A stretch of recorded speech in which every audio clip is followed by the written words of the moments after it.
Hey guys, Carl from How to Make It in Toronto here, and today we're talking about some big changes coming to Meta.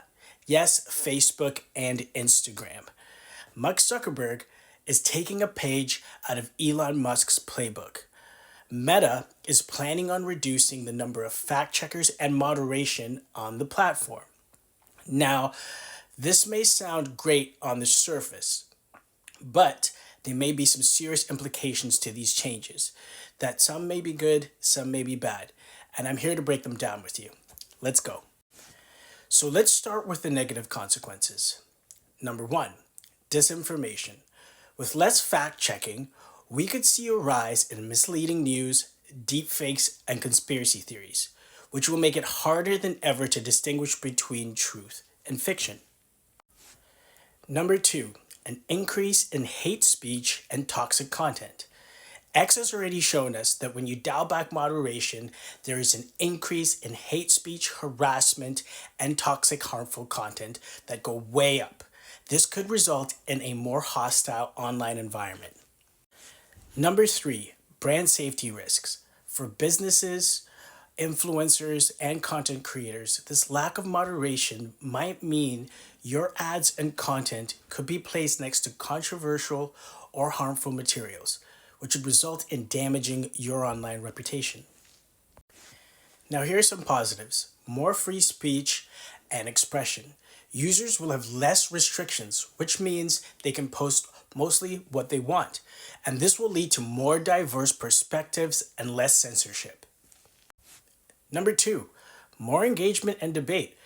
With more conversations being had, even on controversial materials or conversations or topics, this will allow people to have a chance to hear each other out and express themselves, even on controversial topics. So this may result in better debates and more understanding of subject matter that may be sensitive from either side.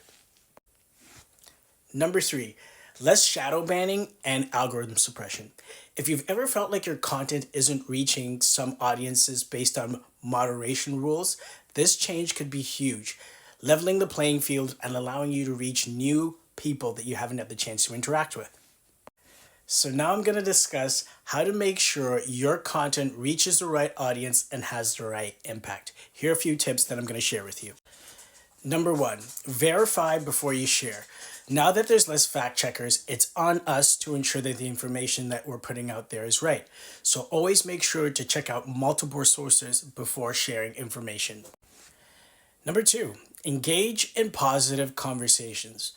With the chance that hate speech is going to be on the rise, be a leader and make sure you stand out and have positive conversations and avoid the toxic debates back and forth on negative subject matter. And finally, number three, adapt your strategy for visibility. With the algorithms possibly changing, make sure you experiment with a few different types of content that resonate to reach that new audience. At the end of the day, these changes are coming out whether we like them or not.